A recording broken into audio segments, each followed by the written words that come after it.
Hello, everyone, and welcome to another episode of the Wise Decision Maker Show, where we help you make the wisest and most profitable decisions. My name is Dr. Gleb Tsipursky. I'm the CEO of Disaster Avoidance Experts, the future of work consultancy that sponsors the Wise Decision Maker Show. And today I'll share with you about hybrid work guidelines, and specifically how few companies actually have clear, good policies for hybrid work guidelines. Now, why are they important? Well, they provide a clear expectation for employees to navigate the world of hybrid work. And here, companies are establishing stable policies that don't change with leadership. Now, if you don't have stable policies, that creates a lot of problems. That creates problems of employees not sharing expectations of leadership, that they don't know what they plan for. And when new leaders come in and they say, hey, change things around, go back to the office or go back home or whatever it is, that creates a lot of problems. And that's what we saw with Disney when Bob Iger came in after replacing the previous CEO. He came back in and he said, hey, everyone needs to go to the office 4 days a week from its previously flexible schedule. And what happened with Twitter, which was still named Twitter, then was renamed into X, when Elon Musk took over and he changed its previously flexible work policies into coming into the office full-time or with those sort of demands.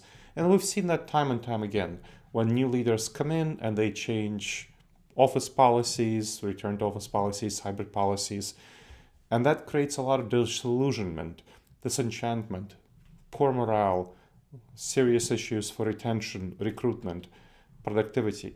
So this is not something you want to see happen with just new leaders coming in and completely changing things around.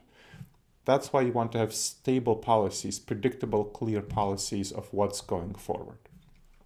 Now, how do actually organizations approach policies around hybrid work? So Mercer, which is an HR organization consulting firm, found that in a survey of 749 organizations, 48%, just about half, they rely on informal, ambiguous guidelines. That, of course, creates a lot of problems, does not create good, clear, shared expectations. 17% take a completely hands-off approach, which is basically telling their employees to do whatever they want. At least employees know that, and that's better than informal and ambiguous guidelines. If employees know that, hey, you do whatever you want, or team managers are told that you do whatever you want with your team, that's at least providing some clarity. Only 34% rely on best practices, clear and transparent formal rules for remote work. So that is the best approach, having clear and transparent formal rules on remote work. This lack of communication is something that really harms recruitment, retention, as well as morale and engagement. So why do companies struggle to convey hybrid policies well?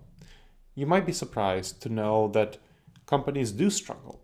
A fishbowl survey of 7,300 professionals that asked about whether they understand their company's hybrid work plan found that just about half understood their company's guidelines, but just about another half really did not. That's not a good outcome. A lack of understanding, that ambiguity, that informality, that is not a good approach. Now, we know that HR leaders see hybrid work as a huge recruiting advantage. According to a report by IWG of HR leaders, it found that 95% see hybrid work as an effective recruiting tool, 60% believe hybrid work boosts retention, and 80% agree it helps increase employee satisfaction. And we know that that is very beneficial from the perspective of HR leaders, but if you don't have clear guidelines, this, of course, harms worker engagement. I'll give an example. So a mid-sized IT services company which allowed hybrid and remote work, but lacked clear guidelines and expectations, had a number of bad consequences. And this was before I started working with them as a consultant, and this is what I found when I started working with them. There was confusion and resentment among team members. Some felt overworked, others weren't very well utilized. So that contributed to high turnover rates and difficulties in attracting top talent. And that's something we had to work on in addressing the situation, this kind of baseline.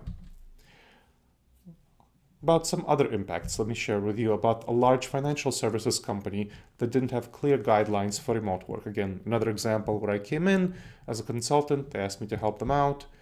It's lack of expectations and communication. So what I saw as a result of doing surveys and focus group, there was a lack of clear expectations for communication, collaboration that undermined people's ability to stay on the same page and meet guidelines. So there was poor coordination as a result. That caused a decline in productivity and morale, and top performers were not so eager to work at the company. Let's talk about the importance of guidelines for retention and recruitment. One of my clients, those two clients did not allow me to share about who they were. I can share with you about another client that did, the University of Southern California's Information Sciences Institute. And I consulted with them to help develop their hybrid work guidelines, which were placed on the website's Join Us section. So the Join Us section, of course, the recruitment section, their HR director said that he found the guidelines quite helpful for talent recruitment. And of course, they helped for retention as well. And that is an example where they helped in recruiting data scientists and retaining the current ones they had, because if the organization made their guidelines public, well, that's a good sign that they'll stick to them. Now, let's talk about the importance of formal hybrid work guidelines. These guidelines outline expectations for office presence, communication, collaboration, work hours, as well as other dynamics. So these communication guidelines, for example, help ensure that everyone is on the same page with regular check-ins, virtual team meetings, what you actually do, some of these best practices. How about collaboration? What kind of collaboration tools do you use? What kind of video conferencing tools do you use? What kind of project management tools do you use? Information Sciences Institute, for example, used everything under the sun, and then we worked on standardizing those and helping them figure out tools that they would be using in a more clear manner that other people across the organization can share. And you want to train staff on how to use them, to set some expectations for availability and teamwork. When are you available? What kind of teamwork is involved in doing your various activities? And consider various guidelines for work hours to avoid the pressure on staff being constantly available. So for example, you could say something like, well, your general work hours are going to be from anywhere from 8 a.m. to 6 p.m. when this is the time when people might be expecting you to collaborate, but the 8 a.m. to 10 a.m. might be focus time, and so might be 3 p.m. to 6 p.m.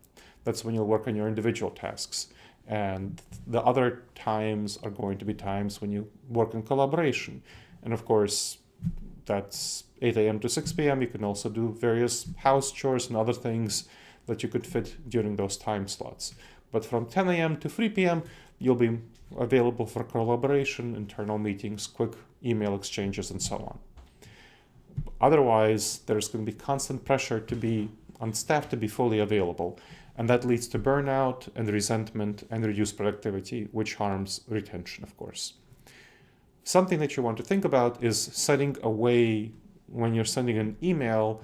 If you happen to be working past hours or on weekends, you can set emails to be scheduled for the next working day so that people don't feel like, oh, if my colleagues or my bosses are working in the evenings, I need to be responding to them.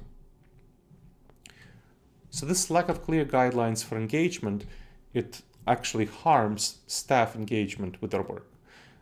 And so think about strategies for fostering engagement, like virtual team building activities and regular communication from leaders, which would actually help foster engagement, improve engagement in your team. Make sure that the guidelines are adaptable, so they should be flexible. They shouldn't just be set it and forget it. Make sure to evaluate how well they're working, review them, update them regularly to reflect the best practices that are changing, and we're finding new things, and changing employee needs. Make sure to involve employees in creating your hybrid work guidelines. This can help in a number of ways. You'll tailor your guidelines to organization-specific needs and team-specific needs. There should be organization-wide guidelines, but also each team should have its team-level agreements. And it helps create staff buy-in for the guidelines, which helps provide commitment. So then you want to provide training and resources and guidelines after creating them. Create the guidelines and provide some training on them and resources around them. All right, everyone.